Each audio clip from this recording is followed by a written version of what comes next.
अस्सलामु अलैकुम। नई दिल्ली।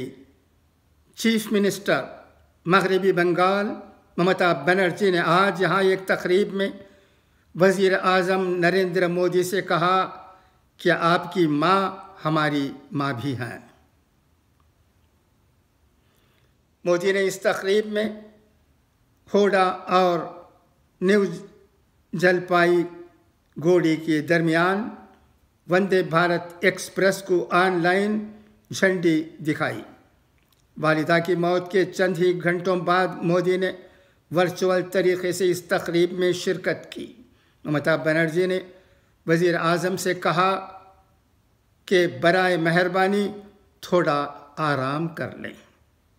मैं नहीं जानती कि आपकी माँ की मौत पर किस तरह इजहार ताज़ियत करूं, लेकिन आपकी माँ हमारी भी माँ थी। मुझे अपनी माँ की याद भी आ रही है।